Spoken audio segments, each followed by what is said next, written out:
You're listening to the Whole Hog Sports Podcast. And now, here's your host, Matt Jones. Happy Tuesday, everyone. This is Ethan Westerman filling in today for Matt Jones again, joined again by Anthony Kristensen, day 2 in a row. We might go for the trifecta tomorrow. The hat trick. We've got a big basketball game tonight. Arkansas is hosting Vanderbilt in the top 20 game, number 15 Vanderbilt, number 20 Arkansas. It's a pivotal game. I think 3-3 feels a whole lot different than 4-2, especially when it's part of, a losing streak. Whoever loses this game, it will be a streak. Vanderbilt's already on one. For Arkansas, it would make it a 2-game losing streak. For Vanderbilt, 3. So I'd say it's a pretty pivotal game tonight. Yeah, no, for sure. It definitely is. I think both teams are coming in, kind of, I don't want to say desperate because that kind of feels like an overused term, but both teams are definitely looking to kind of get off of a skid. Arkansas's lost 2 of 3. Vanderbilt's lost 2 in a row. So, yeah, it's an interesting one for sure. They're similar, like not necessarily a 1-to-1 comparison, but they're similar teams just in the way they're built and the way they play, and it'll be fun. It'll be two teams that need a win. need to kind of get off the skid, if you will. At least as far as rankings are concerned, it's the biggest game in the nation today. As far as there's not another, ranked on ranked matchup. I guess all eyes will be on Bud Walton for this one. All eyes that can stay open. 8 p.m. tip. You're right. Are you kidding me? You're very right on that. And they get hard for, at least for me, if I'm sitting at home watching. If it's a ranked game like this one, it might provide more intrigue than, your random, Mississippi State at LSU at 8 p.m. on SEC Network or something. Those are the real snoozers. But, these 8 p.m. tip-offs sometimes can get hard to stay up in the middle of the work week. Yeah, we're beholden to the networks. But, big one tonight. I want to ask you, because, for those who have not paid enough attention on this show to Anthony, he is about as big of a college hoops junkie as I know of, to where, he knew about Mark Byington in depth while he was at JMU. He didn't have to wait till he got to Vanderbilt to know about Mark Byington. But now that Vanderbilt the is... experience. You're all about the mid-major experience, these coaches. I mentioned some team, Columbia, and you were like, oh, coach. And I was like, I don't know who you're talking about. Oh, come on. You don't... But anyway... We're not going to chase that rabbit. He doesn't know Kevin Hovde. We're not going to... Come on. Hovde? Hovde. We're not going to chase the Hovde rabbit. He was on Florida's staff last year. Oh, okay. So national champion right there. You're disrespecting him. That's what I'm saying. Anthony's full of little just good nuggets about... The Columbia team could win the Ivy, too. We're not gonna chase this rabbit, though. We are going to chase the Vanderbilt one. Now that they're in tricky. year 2... Yale's probably the favorite, though. Okay. Now that they're in year 2 under Mark Byington, what's there to know about Vanderbilt for the casual who has not watched Vanderbilt this year and maybe has just paid attention to their ranking? Yeah, they're good. I think they're every bit as good as advertised. I know a lot of people, look at the schedule and say, oh, they haven't played all that many top 25 teams. So you look at it. They've beaten. Let me just count real quick. It's 1, 2, 3, 4, 5, 6, 7, 8, 9, 10. 9 top 100 teams. If you look at the KenPom net ratings, and that I believe is still the most of any team in the SEC. So Vanderbilt is as good as advertised, and some of those wins are coming away from home. They went to UCF and won there, and UCF it's a tough place to play. I know not a lot of people think about UCF as being this elite road environment, but you're very susceptible to go there and lose. Like Kansas just did it. Arizona had some fits down there, and Arizona's obviously number 1 in the country right now. And yeah, UCF picks off some teams at home from time to time, and that's a team that looks like it's going to make the tournament, or it's at least in the picture, and was just in the top 25 as well. So yeah, it's a team that went to Memphis, that went to Wake Forest. Neither of those teams project to be tournament teams, but they still go and win in true road environments, which a lot of teams in non-conference play don't really do. But yeah, Vanderbilt just kind of in general, really they like to play at pace. They're fast. They like to get downhill and all of that. They've got the number 4 offense in the country, and when you watch them, I mean, they can hurt you in every single way. They're great from the 3-point line. They're good getting to the basket. They're a good free throw shooting team, and they can shoot in the mid range when needed. They don't turn the ball over a ton. Like they're the number one non-steal, or they don't get the ball stolen. But yeah, it's they're good. They're good. They take a lot of 3-pointers, but then they're also good at getting to the basket. They're good at getting to the free throw line. They're good at defending without fouling as well. They get fouled a decent bit. They've been involved in some high free throw games lately, but they're good. They defend well. Number 22 defense in the country. And they force you into bad shots. I mean, a lot of the shots that they force teams into are kind of these contested mid-range shots that, aren't the most analytically advantageous, if that makes sense. Which Arkansas is good at taking a lot of those shots, especially Darius Acuff has been really good in those areas, but you still prefer to get to the basket. You still prefer to get to the free throw line. So Vanderbilt is good. Like that's the long story short. I mean, they very easily could have beaten Florida. Probably should have gotten the opportunity with a hook and hold that wasn't called to get another look, and only lost that game by 4 points. And you kind of got worked by Texas. So one of the things that you're concerned about with Vanderbilt is when they play against some of these bigger, longer, athletic teams, can they compete physically? And against Texas, it didn't really look like it could, but then against Florida, with arguably the best front court in the country and a team that's really started to turn it around, and is atop of the SEC right now, and tied with Texas A&M on record. But I think you look at Florida and you're more impressed with Florida's body of work. No disrespect to Texas A&M, because I think Bucky McMillan's done a really good job in year one there, but yeah. Vanderbilt could easily be right there with Florida at the top of the SEC, and yeah, it'll be a fun game for all those reasons. It's funny you mentioned the struggling against maybe athletic long teams, because I remember I watched their game against Memphis as well, which Arkansas is familiar with Memphis because of that exhibition. That's a team that's athletic and likes to junk things up. They struggled in that one too. Obviously, it's hard to play Memphis on the. That was a true road game. It was a true road game. Yeah, so I mean, kudos to Vandy for even playing true road games in the non-conference against a team like Memphis. And the shots in that game weren't really falling either. So yeah. But it does seem like there's something there if Arkansas can use its athleticism. Yeah. It's going to be key, I would think. And you can't talk about Vandy without talking from the top about Tyler Tanner. That guy's awesome. I'm about to say, what's made him so great this year, other than like what we say with Darius Acuff, other than like everything? I mean, you look at the year-to-year just improvements that he made. I mean, last year for Vanderbilt, he was coming off the bench, and he was an effective bench player for Vanderbilt, kind of in this like a 6-man role. Really good on-ball defender, a guy you put in to guard the opposing team's point guard and cause issues there. But his shooting wasn't great. He was good at getting to the basket and finishing around there. But he was a 26% 3-point shooter last year, and he didn't get to the line all that much. But he was a good finisher. You look this year, his minutes have increased from 50% of the minutes to 75% of the minutes. His 3-point percentage has jumped 13% to 39% from the 3-point line. His numbers have gone down just from 2-point percentage, but that's not a concern I have with him. His assist numbers, his assist numbers are way up. His turnover numbers are a little bit up, but that's because just I think with the higher volume, the more minutes, more time with the ball in his hands, I think that's going to happen. But you look at, he still doesn't turn the ball over a lot.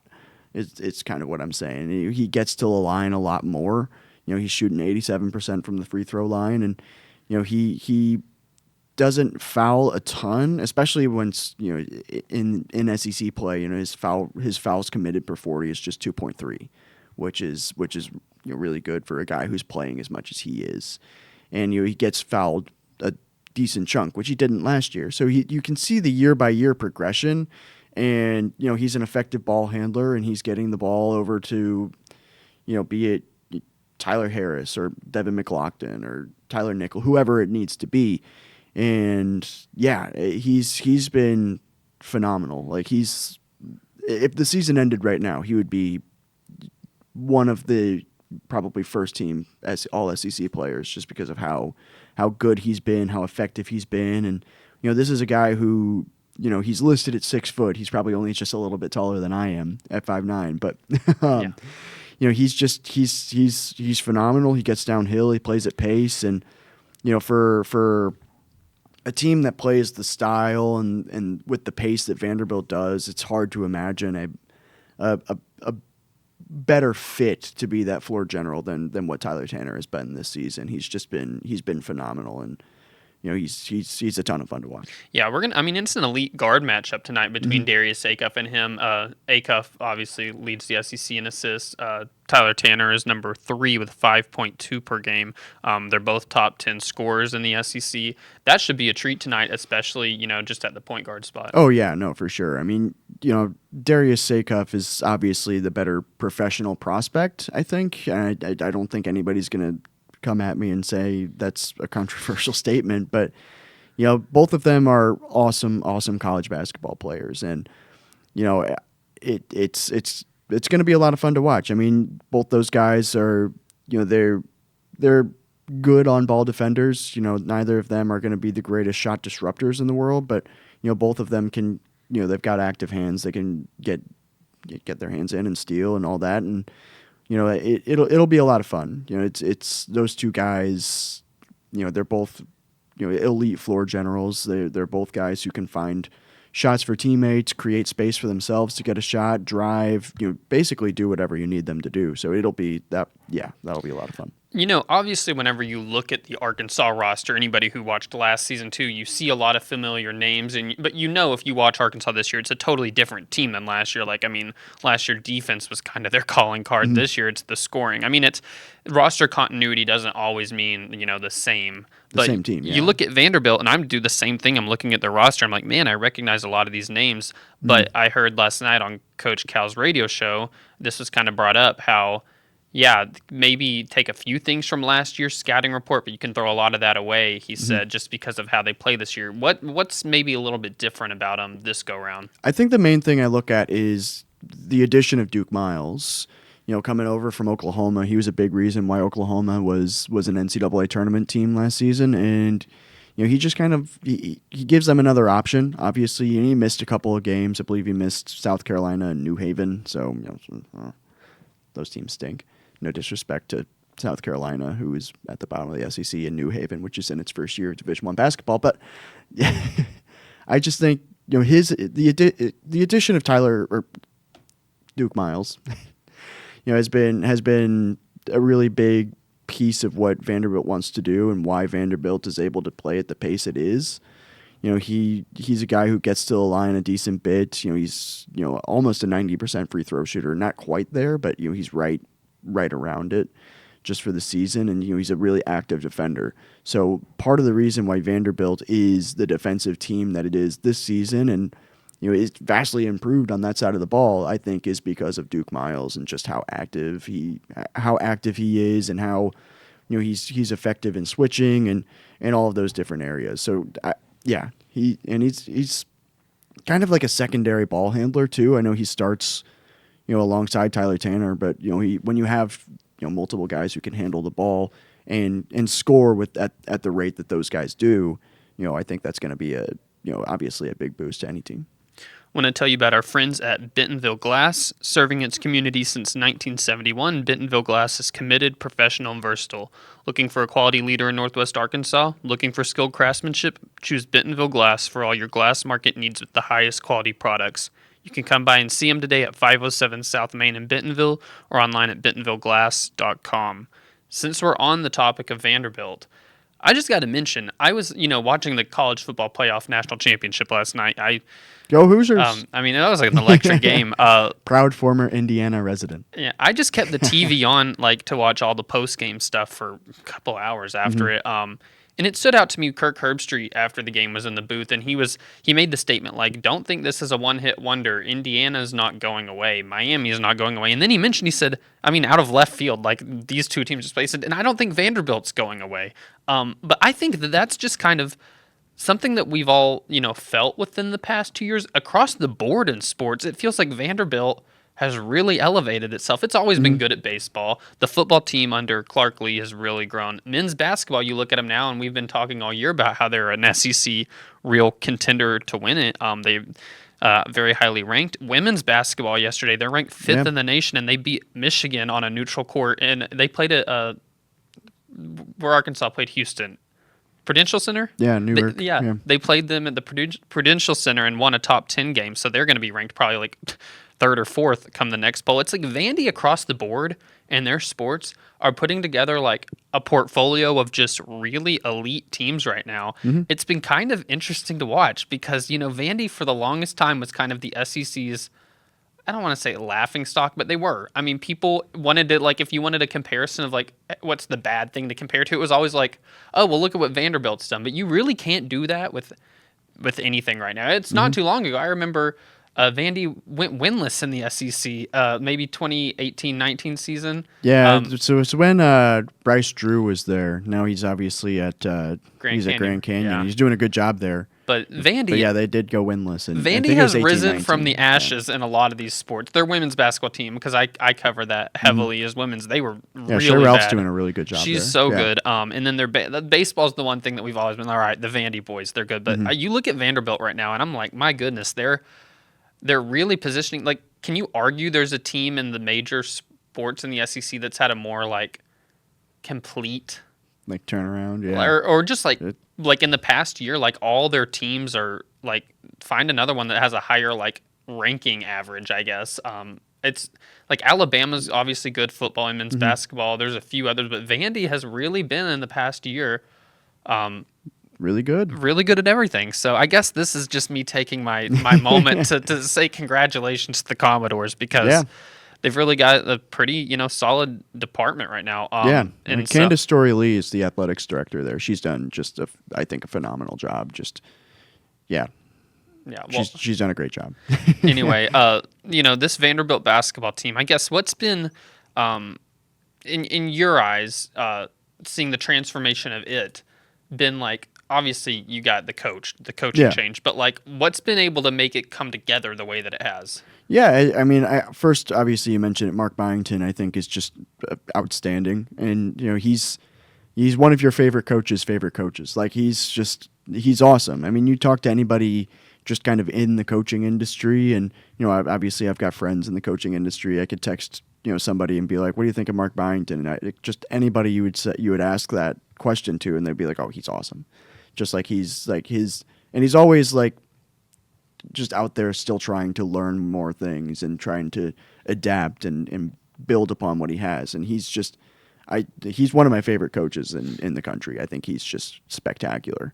But so you start there, but then, obviously Vanderbilt is, you look at the modern landscape of college athletics and you have to, be positioned well to do that. And I think that starts obviously with the athletics department. Like we mentioned, Candace Story Lee has done a great job as the athletics director there, and she's just done a great job. And then, some of that comes down to, being able to, compete on the financial end of things, which obviously we don't have, contracts or anything that we can just look at and be like, hey, like Vanderbilt is paying Diego Pavia X, Y, and Z. Private. Yeah. Well, that and it's. Well, you don't get that for anybody, but especially Vanderbilt, you don't FOIA this stuff. Yeah. So, but I mean, Vanderbilt is it's a prestigious university, and has, I'm sure, a lot of great donors who can help, I guess, sustain that, which is a huge deal in modern college athletics, and It feels to me like they've taken the Stanford blueprint of like you offer yourself as a really prestigious university to go to, but you're like these are your smart, really good athletes. And oh, by the way, you want to live in Nashville? Yeah, that was gonna be my next point. Also, is the Nashville aspect. They have a new dining hall that I only know this because on TikTok. I have like the athletics dining. It is so nice. I wish I had a video of this. About the athletics dining hall. CJ Brown. I'll be absolutely clear. I have no knowledge of the athletics dining hall. CJ Brown, the receiver for Arkansas football team, his sister Jada Brown plays for Vanderbilt's women, and I guess she's like TikTok famous or something. But I don't really know the TikTok lingo. But they played they were mentioning it on the broadcast when Arkansas played them, how she's like a basketball influencer kind of on TikTok. So I went to go look at it, and she had all these walkthroughs of their dining hall. I was like, oh my goodness, Vandy. If I'm a recruit and I see this dining hall alone, which I love some good food. I love a meal. I love a meal. Yeah, So I'm kind of intermittent fasting at the moment. I'm starving. Well, but all I was gonna say is this dining hall is the dining hall of your dreams. If you Absolutely. see this. But anyway, Vandy. Yeah. Back to Vandy. The facilities are great. The facilities are nice. They've got just a really unique. I feel like, yeah, they have a real unique offering compared to other SEC schools of what you offer there, and they're going to attract really academic students who are also the top of the academic poll, or the top of the athletic and academic poll. You get the best of both worlds there. Yeah. No, and yeah, I mean, it's all a credit just to kind of how everything's just kind of come together there, and it's a credit to Candace Story-Lee, the athletics director. It's a credit to Mark Byington, Shea Ralph, Clark Lee, and all of the coaches there who've really kind of embraced the modern landscape, and have obviously not just done that, but coached and recruited really well and built really strong rosters. And then you add on Nashville and the facilities that they've got. I mean, I love Memorial Gymnasium. I love how unique it is. It used to be like a stage for it used to be like an auditorium for plays and stuff, and now it's a basketball arena, and I love how unique it is. And but you walk around and it's connected to the football and baseball facilities and all of that. So Vanderbilt is doing a lot of things really well, and I think it serves as an example for.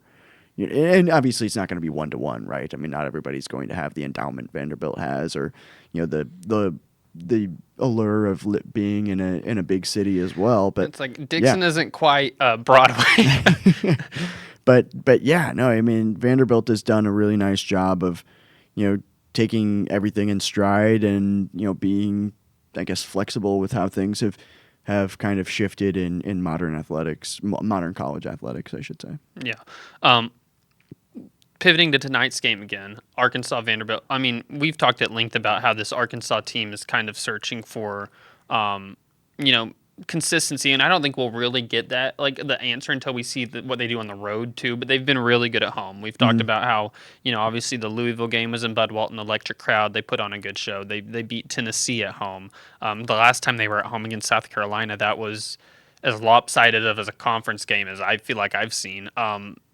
You didn't cover the 2022 Evansville Purple Aces. I was about to say I was talking in respect to Arkansas as far as lopsided. I know. But they Arkansas's played well at home. They haven't played well on the road. So we won't get all the answers until the next time. Until we see more of road performances. But I mean, you gotta. The key to success, I feel like, in any conference is take care of your home court first. That's where you start. They have a real good chance to do that tonight against a Vanderbilt team that is obviously a resume booster. I mean, this is going to be a quad one win for Arkansas. I don't see it not being one the whole year, because I think you have to drop below 30. And Vanderbilt's a metrics darling. If you look at the net and probably Ken Pom and all that, They're very high up. So this would be a very quality win for Arkansas. What are the keys for them to win this game? Well, I think first and foremost, you need to have Darius Acuff play like Darius Acuff plays. I mean, it's just kind of all right. He's very steady. He's very consistent. So, what you get is what you probably are going to get just night in, night out. 20 points, 7, 8 assists. He's great. But I mean, I think that matchup between him and Tyler Tanner is going to be, probably one of the deciding factors, right? The other one that I think from an Arkansas perspective is ball handling, ball security. Arkansas turned the ball over, I believe it was 18 times against Georgia, if I'm not mistaken. I don't have the stats right in front of me, but they gave up 29 points off turnovers, which, you do that against Vanderbilt, and it's going to be like Georgia. It's just not going to work. So I think those are two factors, and then I think you have to have your front court kind of show up. Vanderbilt, like we mentioned, has struggled against some of the more longer, more athletic teams, and obviously Arkansas has some of that at its disposal. Be that Trevin Brazil or Malik Ewan or Nick Pringle. I think you need those guys to show up and play really well in the defensive end and disrupt shots and really kind of force Vanderbilt into kind of these lower percentage opportunities. And yeah, I think those are the big three, if you will, is the Acuff Tanner matchup is and ball security, and then having the athleticism kind of come through. Yeah, I was listening, to the radio show last night, and it was Chin Coleman on there, who he spearheads a lot of their defensive stuff, and he was the first one to say, he's like, I am not pleased with where we're at defensively. I would have to think that this is a game that you've got to play some pretty good defense if you want a chance to beat Vanderbilt. They're a high-scoring team. Yeah, so absolutely. I think they're the number 10 scoring offense in the country. That just offensive efficiency, they're number 4. You look at they don't give the ball away. They don't get shots blocked all that often. They get to the line. They're good getting to the basket. They're good from the 3-point line. So I mean, there's so many different ways that they can hurt you that you have to have a very solid defensive game plan going into a game like this. And I don't know how much you can take from Texas and the win Texas had over Vanderbilt, but Texas held Vanderbilt to a season low 64 points. Some of that's probably Vanderbilt having an off shooting night, but also like we mentioned, Texas's length, athleticism kind of caused Vanderbilt some issues. So how much can you take from that Texas game? I'm sure they've obviously looked at it. So, yeah. Well, defense is going to be a very important thing for Arkansas tonight and throughout the rest of the season. Obviously, Arkansas, the defense is not what it was last year, at least so far. Last year, I think they finished number 18 in defensive efficiency, and right now they're number 63. So that is, something that is going to be big for sure. Well, we will have a lot of coverage from that game tonight at wholehogsports.com. Hope you'll check out all of our work there, and we'll be back with another show tomorrow.